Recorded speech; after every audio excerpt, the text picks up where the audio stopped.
turn on your tagger by pulling the trigger. It will make this sound to tell you it's turned on. First, on the home screen, it says LTAG. If you click Increase, it'll go to Join, Host, and Quit.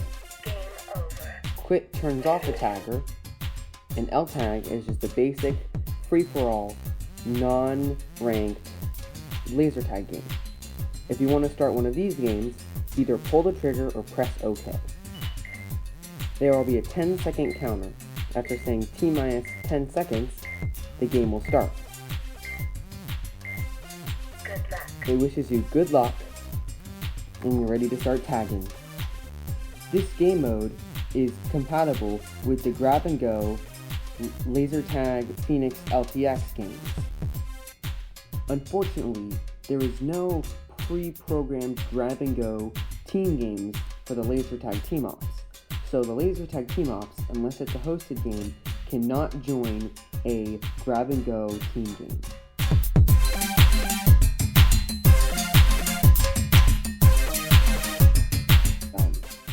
On this side, there are several different buttons. This button right here is the function button. You would press this for medic mode or for mega shots. Other than that, it has no use. We will get into medic mode and mega shots in a bit. Next to that is the speaker switch. This turns off the external speaker, but not the heads-up display speaker, which we will also get into in a bit. It can be helpful if you want to play a stealthy game, such as Manhunt, or just want an extra stealth factor. Right here is the reload lever. If you're ever out of ammo, or you want to reload when you're halfway through a clip, you squeeze this, and you will reload. There is no sound effect from the gun from reloading, it's only the little click of the actual gun itself. Moving on, under the trigger is the shield button. When you press this once, your shields will turn on. You do not need to hold it. Once you press it again, it'll turn them off again. Unlike the Phoenix LTX, where you have to hold the shield. Right above the shield button is the trigger. You use this when you see an enemy and you want to shoot them. Quite simple. On the other side, there are two more buttons. This is the heads-up display brightness meter. This turns up or down on the brightness that the heads-up display has.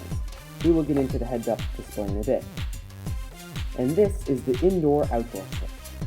The indoor-outdoor switch differs quite a bit from the Phoenix LTX indoor-outdoor switch.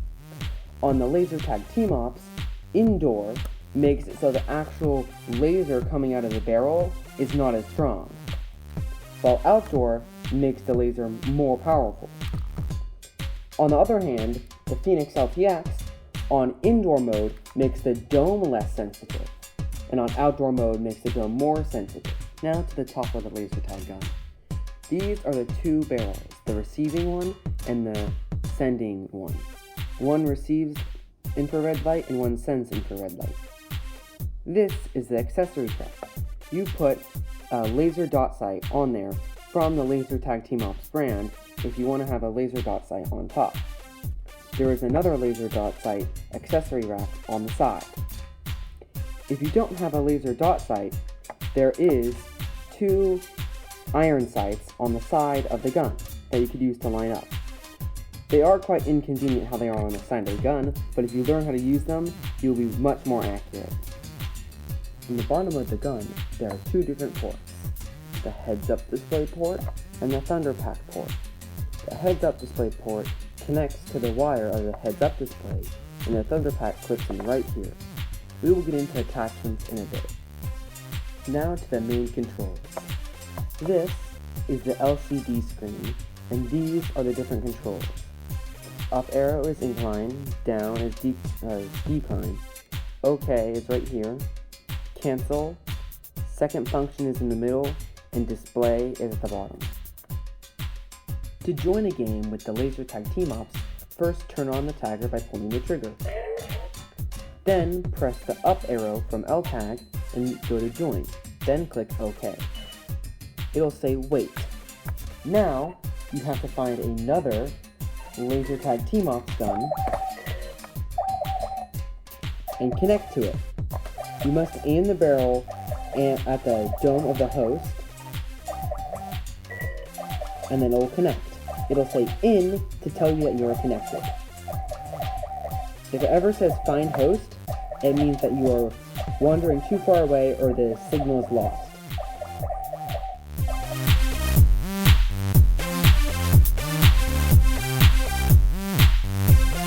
Whenever you are in a game, this is what your screen will most likely look like.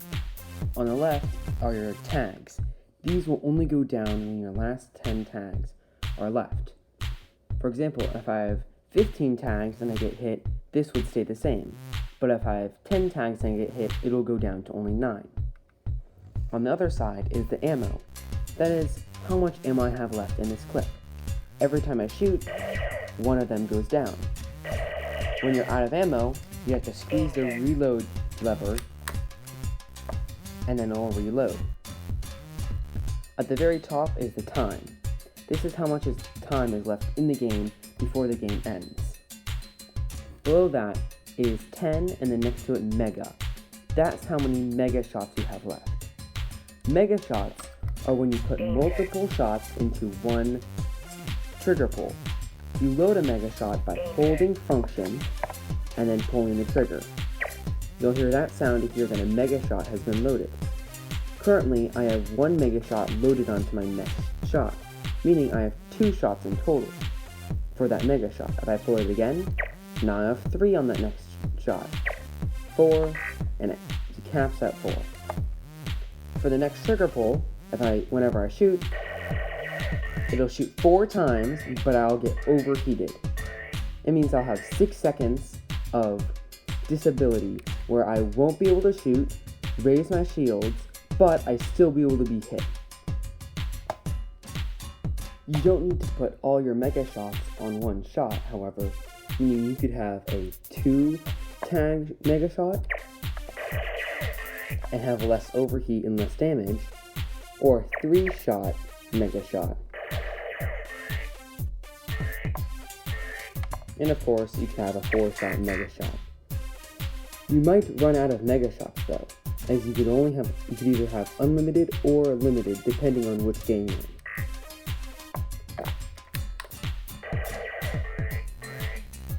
Below the mega shots meter is your shields meter.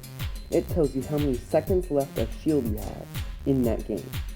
You cannot regain shield time at all in any game mode. If you click the display button, the very bottom one, it will change with the mega shot and shield information has. For this game mode, it changed it to reloads and said how many reloads I have left. In this game mode, I have UL, unlimited reloads, meaning I'll never run out of normal shots. Below that is tags. That's how many total tags I have left, or strength, or health, whatever you want to call it, until I'm out.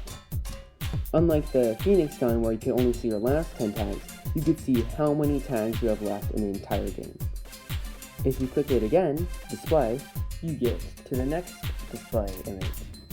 It says tag R, team, player, and then 2 and 1. This means whoever most recently tagged you. So if it says tagger and then team 2, player 1, that means player 1 on team 2 was the last person who tagged you, the most recent person who tagged you. And if you click display again, it'll say ID and it'll tell you what ID you are. It'll tell you what team you're on and what player of that team you're on. If you click it one more time, it brings you back to the Mega and Shields display. Also, at the top, there are a couple different indicators. This one right here is danger. Your gun will repeat danger to you whenever there is another enemy laser tag Team-Ops gun nearby. If you're ever aiming at another laser tag Team-Ops gun, it'll make this sound to tell you that you're locked on. It'll also show this indicator, and it'll flash. Whenever you pull the trigger when you're locked on, it means you'll hit a target. If you shoot while you're locked on, it'll play that sound effect and show that indicator. If you're ever hit by an enemy, it'll make that sound and show that indicator on the far left. Unfortunately, the dome does not flash when you're hit, so it's only the sound effect and indicator to tell if you're hit or not. Locked on to a teammate, the lock-on signal will flash, but it will make this sound effect instead. This tells you that you're currently looking at a teammate. If you're ever playing a game and you are hit by a teammate, instead of making the normal hit sound, you will make this sound for every time you're hit by a teammate.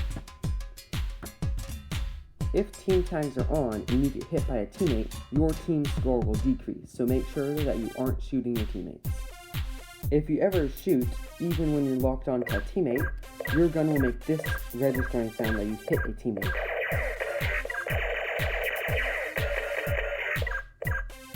It does not sound like the normal hit sound, as it registers that you have hit a teammate and lowered your score. If you ever want to increase or decrease the contrast of the LCD screen, you could do the following. First, hold second function. Next, press display. If you notice, it gets slightly more dark or light depending on how many times you press it. Usually, it does not affect the gameplay significantly. Another tip is if you want to leave the game or turn off your tagger, press second function and cancel. This will turn off your tagger and make it so you have left the game. Be warned, if you turn off your tagger, you will not be able to rejoin any hosted game, so only press this when you are sure that you want to leave the game. If your gun ever malfunctions, you could use a paperclip and press the red reset button.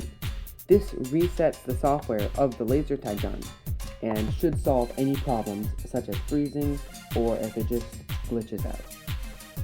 If you are playing a zone game and you are in the zone, your tagger will make this sound to tell you are gaining zone time. If you want to check your zone time, click display, and after the tagger display, if you click it again, it'll say zone. It'll say the amount of seconds and minutes you have collected of zone time. If you ever leave the zone, your zone time will stop counting. Just like with the Phoenix LTX, if you are tagged in a zone game, you will be neutralized.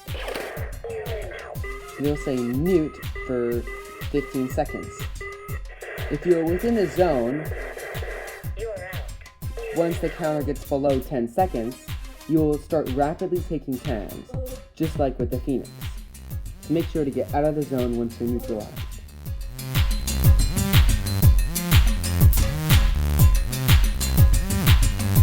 There are several different attachments for the LaserTag Team-Ops Deluxe. The first one is the heads-up display, which is right here. It is a pair of goggles that connects to the bottom of your gun with this wire. It has a speaker on the side that could tell you when you're tagged, when you've been tagged and locked on, as long as you're connected to your gun. Right here, there are some LEDs on the inside. They flash whenever you're locked on, whenever you've been hit, or whenever you hit an enemy. This only works if you're connected, and they flash yellow, green, and red. Remember though, if you're playing with the Phoenix LTX in the hosted game, your LaserTag Team-Ops will not get any locked-on proximity danger alerts or hit confirmations from a Phoenix LTX enemy. The next accessory is the laser dot sight. It uses 2 AAA batteries and connects to the top accessory rack. It's helpful for better accuracy. Next is the Thunder Pack. It connects to the bottom and adds vibration for whenever you shoot or whenever you're hit. The last accessory is the comms.